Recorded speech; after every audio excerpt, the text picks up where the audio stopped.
Hi friends, welcome to our channel. ಪ್ರೇಯಸಿಗಾಗಿ ಪ್ರಾಣ ಬಿಟ್ಟ ತೋಳ. ನಂಬುವುದಕ್ಕೆ ಅಸಾಧ್ಯ ಆದರೂ ಇದು ನಿಜ. ಆ ಕಾಲದಲ್ಲಿ ಅಮೆರಿಕ ಜನರನ್ನು ಬದಲಾಯಿಸಿತು ಈ ಘಟನೆ. ಈ ಘಟನೆಯನ್ನು ಒಂದು ಪುಸ್ತಕದಲ್ಲಿ ಬರೆದಿದ್ದಾರೆ. ಹಾಗೆಯೇ ಒಂದು ಸಿನಿಮಾವನ್ನು ತೆಗೆದಿದ್ದಾರೆ. ಆ ಪುಸ್ತಕ ಯಾವುದು, ಆ ಸಿನಿಮಾ ಯಾವುದು ಎಂದು ಈ ವಿಡಿಯೋದಲ್ಲಿ ನೋಡೋಣ. ವಿಡಿಯೋ ಬಹಳ ಇಂಟ್ರೆಸ್ಟಿಂಗ್ ಆಗಿ ಇರುತ್ತದೆ. ಆದ್ದರಿಂದ ಎಲ್ಲಿಯೂ ಸ್ಕಿಪ್ ಮಾಡದೆ ನೋಡಿ. ಮತ್ತೆ ಆಗ್ತಡ, let start today's our episode. ಅದು 1890ರ ಕಾಲಘಟ್ಟದಲ್ಲಿ ನಡೆದ ಘಟನೆ. ಅಮೆರಿಕದಲ್ಲಿನ ನ್ಯೂ ಮೆಕ್ಸಿಕೋ ಎಂಬ ಸ್ಟೇಟ್ನಲ್ಲಿನ ಕರಂಪಾವ್ ಕ್ರೀಕ್ ಎಂಬಲ್ಲಿ ಗ್ರೇವ್ ವುಲ್ಫ್ ವಾಸಿಸುತ್ತಿದ್ದವು. ಆ ಗ್ಯಾಂಗ್ನ ಲೀಡರ್ನ ಹೆಸರು ಲೋಬೋ. ಈ ತೋಳಗಳು ಗುಂಪಾಗಿ ವಾಸಿಸುತ್ತವೆ. ಈ ಗುಂಪನ್ನು ಪ್ಯಾಕ್ ಎಂದು ಕರೆಯುತ್ತಾರೆ. ಒಂದೊಂದು ಗುಂಪಿನಲ್ಲಿ 2ರಿಂದ 15ರವರೆಗೂ ತೋಳಗಳು ಇರುತ್ತವೆ. ಹಾಗೆಯೇ ಈ ಲೋಬೋ ಗ್ರೂಪ್ನಲ್ಲಿಯೂ 5 ತೋಳಗಳು ಇದ್ದವು. ಈ ಗುಂಪಿನ ಲೀಡರನ್ನು ಆಲ್ಫಾ ಮೇಲ್ ಎಂದು ಕರೆಯುತ್ತಾರೆ. ಈ ಗ್ರೂಪ್ನ ಆಲ್ಫಾ ಮೇಲ್ ಲೋಬೋ. ಕರಂಪಾವ್ನಲ್ಲಿದ್ದ ಜನರಿಗೆ ಈ ಲೋಬೋ ಬಗ್ಗೆ ಚೆನ್ನಾಗಿ ಗೊತ್ತಿತ್ತು. ಲೋಬೋ ಎಂದರೆ ಅವರಿಗೆ ಭಯ. ಏಕೆಂದರೆ ಲೋಬೋ ಮತ್ತು ಅದರ ಗುಂಪು ಹಸುಗಳನ್ನು ಮತ್ತು ಕುರಿಗಳನ್ನು ಸಾಯಿಸುತ್ತಿದ್ದವು. ಈ ಲೋಬೋ ಗ್ರೂಪ್ ಪ್ರತಿದಿನ ಒಂದೊಂದು ಹಸುವನ್ನು ಕೊಂದು ತಿನ್ನುತ್ತಿದ್ದವು. ಆರೋಗ್ಯವಾಗಿ ಬಲವಾಗಿ ಇದ್ದ ಹಸುಗಳನ್ನು ಮಾತ್ರವೇ ಸಾಯಿಸಿ ತಿನ್ನುತ್ತಿದ್ದವು. ಹೀಗೆ ಲೋಬೋ ಗ್ರೂಪ್ 2000 ಹಸುಗಳನ್ನು ಸಾಯಿಸಿ ತಿಂದು ಹಾಕಿವೆ. ಹೀಗೆ ನಡೆಯುತ್ತಿದ್ದ ಕಾಲದಲ್ಲಿ ಒಂದು ದಿನ ರಾತ್ರಿ ಲೋಬೋ ಗ್ರೂಪ್ 250 ಕುರಿಗಳಿರುವ ಒಂದು ಗುಂಪಿನ ಮೇಲೆ ದಾಳಿ ಮಾಡುತ್ತದೆ. ಏನಾಗುತ್ತಿದೆ ಎಂದು ತಿಳಿಯದೆ ಕುರಿ ಕಾಯುವವರು ನಿದ್ರೆಯಿಂದ ಏಳುತ್ತಾರೆ. ಆ ಕುರಿಗಳು ಒಂದರ ಹಿಂದೆ ಒಂದರಂತೆ ಭಯದಿಂದ ಓಡಿ ಹೋಗುತ್ತವೆ. ಲೋಬೋ ಗ್ರೂಪ್ ಸರಿಸುಮಾರು ಎಲ್ಲ ಕುರಿಗಳ ಮೇಲೂ ದಾಳಿ ಮಾಡಿ ಸಾಯಿಸುತ್ತವೆ. ಈ ಘಟನೆಯಿಂದ ಕುರಿ ಕಾಯುವವರು, ಹಸುಗಳನ್ನು ಸಾಕುವವರು ಲೋಬೋ ಗ್ರೂಪ್ನ ಮೇಲೆ ದ್ವೇಷ ಸಾಧಿಸಲು ಪ್ರಾರಂಭಿಸುತ್ತಾರೆ. ಯಾರು ಲೋಬೋವನ್ನು ಸಾಯಿಸುತ್ತಾರೋ ಅವರಿಗೆ ದೊಡ್ಡ ಬಹುಮಾನವನ್ನು ಕೊಡುವುದಾಗಿ ಹೇಳುತ್ತಾರೆ. ಇದರಿಂದ ತುಂಬ ಜನ ಲೋಬೋವನ್ನು ಸಾಯಿಸಲು ಪ್ರಯತ್ನಿಸುತ್ತಾರೆ. ಒಂದು ದಿನ ಒಬ್ಬ ಕುರಿಗಾಹಿ ಲೋಬೋ ಗ್ರೂಪ್ ಒಂದು ಹಸುವನ್ನು ಕೊಂದು ತಿನ್ನುವುದನ್ನು ಗಮನಿಸುತ್ತಾನೆ. ಹಿಂದೆಯೇ ಅಲ್ಲಿಗೆ ಹೋಗಿ ಆ ತೋಳಗಳನ್ನು ಓಡಿಸುತ್ತಾನೆ. ಸತ್ತು ಬಿದ್ದಿದ್ದ ಹಸುವಿನ ಮೇಲೆ ವಿಷವನ್ನು ಚೆಲ್ಲುತ್ತಾನೆ. ಆ ವಿಷವನ್ನು ತಿಂದು ಲೋಬೋ ಗ್ರೂಪ್ ಸತ್ತು ಹೋಗುತ್ತವೆ ಎಂದು ತಿಳಿದುಕೊಳ್ಳುತ್ತಾನೆ. ಮರುದಿನ ಬಂದು ನೋಡಿದರೆ ಅವನಿಗೆ ಆಶ್ಚರ್ಯವಾಗುತ್ತದೆ. ಅವನು ವಿಷ ಹಾಕಿದ್ದ ಮಾಂಸವೆಲ್ಲ ಹಾಗೇ ಇದೆ. ವಿಷ ಬಿದ್ದಿಲ್ಲದ ಮಾಂಸವನ್ನು ಲೋಬೋ ಗ್ರೂಪ್ ತಿಂದಿರುತ್ತದೆ. ಇದನ್ನು ನೋಡಿ ಅವನಿಗೆ ಶಾಕ್ ಆಗುತ್ತದೆ. ಈ ಲೋಬೋ ಗ್ರೂಪ್ಗೆ IQ ಲೆವೆಲ್ ಬಹಳನೇ ಇದೆ ಎಂದು ತುಂಬ ಜನರಿಗೆ ತಿಳಿಯುತ್ತದೆ. ಸ್ವಲ್ಪ ದಿನಗಳ ನಂತರ ಲೋಬೋ ಇಲ್ಲ ಅದರ ಗುಂಪಿನಲ್ಲಿ ಯಾವುದಾದರೂ ಒಂದು ತೋಳವನ್ನು ಸಾಯಿಸಿದರೂ $1000 ಕೊಡುವುದಾಗಿ ಘೋಷಿಸುತ್ತಾರೆ. ಆದರೆ ಅವರ ಟಾರ್ಗೆಟ್ ಮಾತ್ರ ಲೋಬೋ. ಆ ಕಾಲದಲ್ಲಿ $1000 ಅಂದರೆ ಬಹಳ ದೊಡ್ಡ ಮೊತ್ತವಾಗಿತ್ತು. ಇದರಿಂದ ತುಂಬ ಜನ ಹಂಟರ್ಸ್ ಲೋಬೋವನ್ನು ಸಾಯಿಸುತ್ತೇವೆ ಎಂದು ಬರುತ್ತಾರೆ. ಆದರೆ ಲೋಬೋವನ್ನು ಸಾಯಿಸಲು ಅವರಿಂದ ಸಾಧ್ಯವಾಗಲಿಲ್ಲ. ಟನ್ನೇರಿ ಎಂಬ ಹಂಟರ್ ಲೋಬೋವನ್ನು ಸಾಯಿಸಲು ಟೆಕ್ಸಾಸ್ನಿಂದ ಬರುತ್ತಾನೆ. ಟನ್ನೇರಿ ಇದಕ್ಕೂ ಮೊದಲು ಕೆಲವು ತೋಳಗಳನ್ನು ಸಾಯಿಸಿದ್ದನು. ಅದೇ ರೀತಿ ಈ ತೋಳವನ್ನು ಸಾಯಿಸುತ್ತೇನೆ ಎಂದು ಹೇಳುತ್ತಾನೆ. ಟನ್ನೇರಿ ತನ್ನ ಜೊತೆ ಕುದುರೆಗಳನ್ನು, ನಾಯಿಗಳನ್ನು, ಬಂದೂಕುಗಳನ್ನು ತಂದಿರುತ್ತಾನೆ. ಮರುದಿನ ತನ್ನ ಕುದುರೆಯ ಮೇಲೆ ಹತ್ತಿ ಬೇಟೆ ನಾಯಿಗಳ ಜೊತೆ ಆ ತೋಳಗಳನ್ನು ಹುಡುಕಲು ಹೊರಡುತ್ತಾನೆ. ಟನ್ನೇರಿಗೆ ಸ್ವಲ್ಪ ದೂರದಲ್ಲಿ ಲೋಬೋ ಗ್ರೂಪ್ ಇರುತ್ತದೆ. ಈ ಬೇಟೆ ನಾಯಿಗಳು ಆ ತೋಳಗಳ ಹಿಂದೆ ಬೀಳುತ್ತವೆ. ಈ ನಾಯಿಗಳಿಗೂ ಆ ತೋಳಗಳಿಗೂ ಫೈಟ್ ನಡೆಯುತ್ತದೆ. ಸಂಜೆ ವೇಳೆಗೆ ನೋಡಿದರೆ ಕೇವಲ 6 ನಾಯಿಗಳು ಮಾತ್ರವೇ ಇವೆ. ನಂತರ ಟನ್ನೇರಿ 2 ಬಾರಿ ಟ್ರ್ಯಾಪ್ಗಳನ್ನು ಹಾಕಿ ಲೋಬೋವನ್ನು ಸಾಯಿಸಬೇಕು ಎಂದುಕೊಳ್ಳುತ್ತಾನೆ. ಆದರೆ ಈ ಪ್ಲಾನ್ ಕೂಡ ಫೇಲ್ ಆಗುತ್ತದೆ. ಆ ಸಮಯದಲ್ಲಿ ಟನ್ನೇರಿಯ ಫೇವರೇಟ್ ಕುದುರೆಯೊಂದು ಸತ್ತು ಹೋಗುತ್ತದೆ. ಇದರಿಂದ ಟನ್ನೇರಿ ಹೊರಟು ಹೋಗುತ್ತಾನೆ. ನಂತರ 2 ವರ್ಷಗಳಲ್ಲಿ ಇನ್ನೂ ಕೆಲವು ಹಂಟರ್ಸ್ ಲೋಬೋವನ್ನು ಸಾಯಿಸಲು ಬರುತ್ತಾರೆ. ಆದರೆ ಅವರಿಂದಲೂ ಇದು ಸಾಧ್ಯವಾಗಲಿಲ್ಲ. ಜೋ ಕ್ಯಾಲೋನ್ ಎಂಬ ರೈತನ ಮನೆ ಕಲ್ಲುಗಳ ಮಧ್ಯದಲ್ಲಿ ಅರಣ್ಯ ಪ್ರದೇಶದಲ್ಲಿ ಇರುತ್ತದೆ. ಬೇಸಿಗೆಯಲ್ಲಿ ಈ ಲೋಬೋ ಗ್ರೂಪ್ ಇಲ್ಲೇ ಹತ್ತಿರದಲ್ಲಿ ಕುರಿಗಳನ್ನು ಸಾಯಿಸಿ ತಿನ್ನುತ್ತಿದ್ದವು.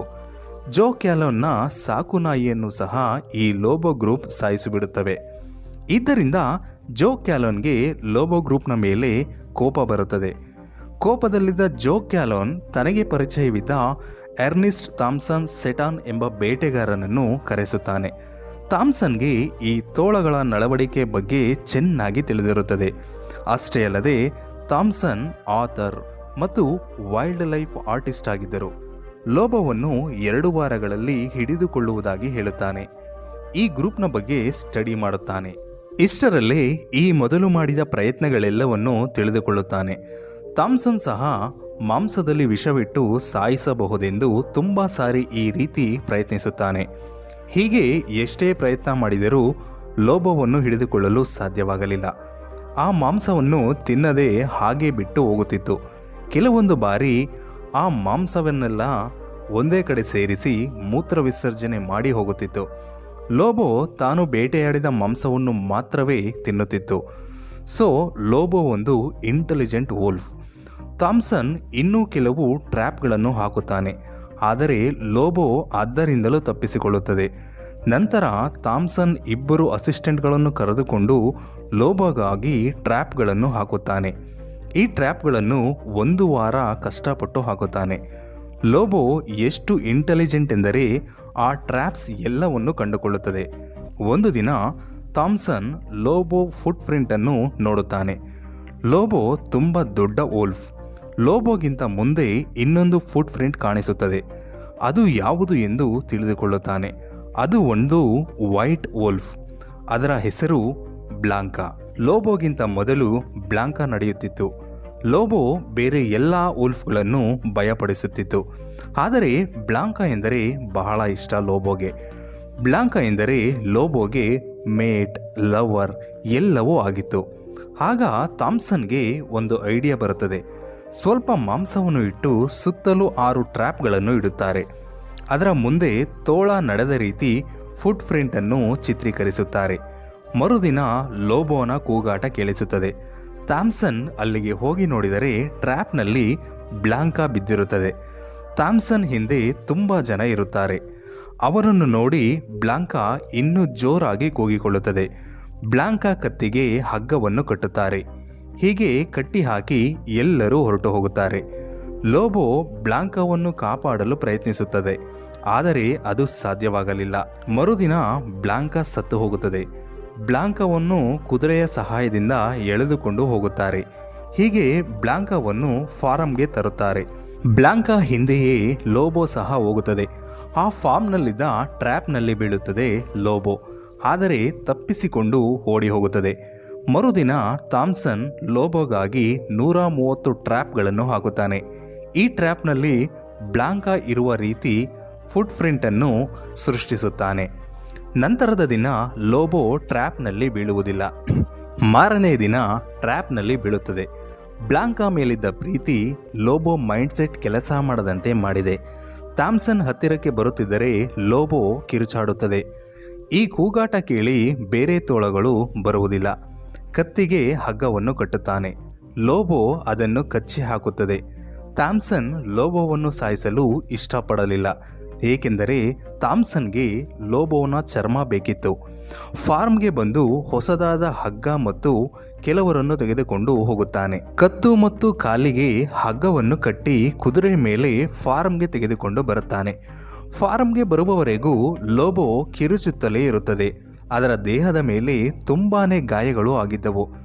ಲೋಬೋ ಕತ್ತಿಗೆ ಚೈನ್ನಿಂದ ಕಟ್ಟುತ್ತಾನೆ. ಲೋಬೋಗಾಗಿ ನೀರು, ಮಾಂಸ ಎಲ್ಲವನ್ನು ಇಟ್ಟರೂ ಲೋಬೋ ಮಾತ್ರ ನೀರು ಕುಡಿಯಲಿಲ್ಲ, ಮಾಂಸವನ್ನು ತಿನ್ನಲಿಲ್ಲ. ಯಾರನ್ನೂ ಸಹ ನೋಡುತ್ತಿಲ್ಲ ಈ ಲೋಬೋ.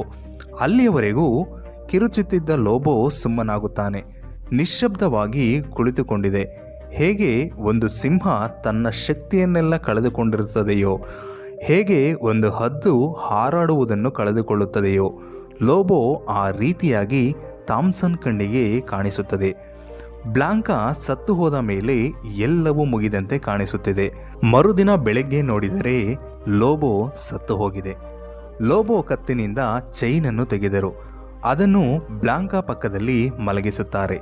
ಆಗ ಥಾಮ್ಸನ್, ಯಾರೂ ನಿಮ್ಮನ್ನು ಎಂದೆಂದಿಗೂ ದೂರ ಮಾಡಲು ಸಾಧ್ಯವಿಲ್ಲ ಎಂದು ಹೇಳುತ್ತಾನೆ. ಇಲ್ಲಿಗೆ ಲೋಬೋನ ಕತೆ ಮುಗಿದು ಹೋಗುತ್ತದೆ. ಈ ಘಟನೆಯ ನಂತರ ಥಾಮ್ಸನ್ ತೋಳಗಳನ್ನು ಬೇಟೆಯಾಡುವುದನ್ನು ನಿಲ್ಲಿಸುತ್ತಾನೆ. ವೈಲ್ಡ್ ಲೈಫ್ ಆನಿಮಲ್ಗಳನ್ನು ಕಾಪಾಡಬೇಕೆಂದು ಕ್ಯಾಂಪೇನ್ಗಳನ್ನು ನಿರ್ವಹಿಸಿದನು. ಲೋಬೋ ಸಾವು ಥಾಮ್ಸನ್ ಸಾಯುವವರೆಗೂ ಕಾಡುತ್ತಲೇ ಇರುತ್ತದೆ. ಈ ಘಟನೆಯಿಂದ ಆ ಕಾಲದಲ್ಲಿದ್ದ ಅಮೆರಿಕದ ಜನರು ತುಂಬಾನೇ ನೊಂದುಕೊಳ್ಳುತ್ತಾರೆ. ಈ ಕಥೆಯನ್ನು ಬರೆದವರು ಬೇರೆ ಯಾರೂ ಅಲ್ಲ, ಇದೇ ಲೋಬೋವನ್ನು ಸಾಯಿಸಿದ ಅರ್ನೆಸ್ಟ್ ಥಾಮ್ಸನ್ ಸೆಟಾನ್. ಈ ಪುಸ್ತಕವನ್ನು 1898ರಲ್ಲಿ ಪಬ್ಲಿಷ್ ಮಾಡುತ್ತಾರೆ. ಇದರ ಹೆಸರು wild animals I have known. ಇದರಲ್ಲಿನ ಮೊದಲ ಸ್ಟೋರಿ ಹೆಸರು Lobo the wolf king of Currumpaw. ಇದು ವೈಲ್ಡ್ ಲೈಫ್ ಬಗ್ಗೆ ಥಾಮ್ಸನ್ ಬರೆದ ಮೊದಲ ಪುಸ್ತಕ.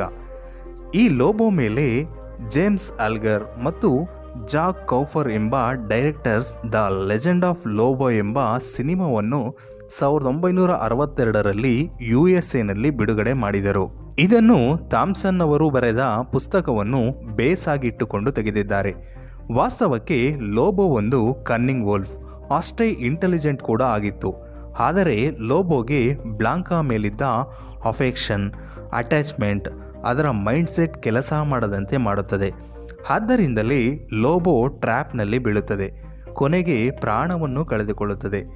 ಲೋಬೋ ಬ್ಲಾಂಕಾವನ್ನು ಪ್ರೀತಿಸಿದ್ದರಿಂದಲೇ ಟ್ರ್ಯಾಪ್ನಲ್ಲಿ ಬೀಳುತ್ತದೆ. ಅಲ್ಲಿಯವರೆಗೂ ಒಂದು ಟ್ರ್ಯಾಪ್ನಲ್ಲಿಯೂ ಬೀಳದ ಲೋಬೋ ಮನಸ್ಸಿನಲ್ಲಾದ ನೋವಿಗೆ, ಬ್ಲಾಂಕಾ ಸಾವಿಗೆ ತನ್ನನ್ನು ತಾನೇ ಕಳೆದುಕೊಳ್ಳುತ್ತದೆ ಬಿಕಾಸ್ ಆಫ್ ಲವ್. ಫ್ರೆಂಡ್ಸ್, ಈ ಲೋಬೋ ಲವ್ ಸ್ಟೋರಿಯ ಬಗ್ಗೆ ನಿಮ್ಮ ಅನಿಸಿಕೆ ಅಭಿಪ್ರಾಯಗಳನ್ನು ಕಮೆಂಟ್ ಮೂಲಕ ತಿಳಿಸಿ. ಈ ವಿಡಿಯೋ ಇಷ್ಟ ಆದರೆ ಲೈಕ್ ಮಾಡಿ, ಶೇರ್ ಮಾಡಿ. ನೀವಿನ್ನೂ ನಮ್ಮ ಚಾನಲ್ಗೆ ಸಬ್ಸ್ಕ್ರೈಬ್ ಆಗಿಲ್ಲ ಅಂದರೆ ಮರೀದೆ ಸಬ್ಸ್ಕ್ರೈಬ್ ಆಗಿ. ಪಕ್ಕದಲ್ಲಿರೋ ಬೆಲ್ ಐಕಾನ್ ಕ್ಲಿಕ್ ಮಾಡಿ. Thanks for watching.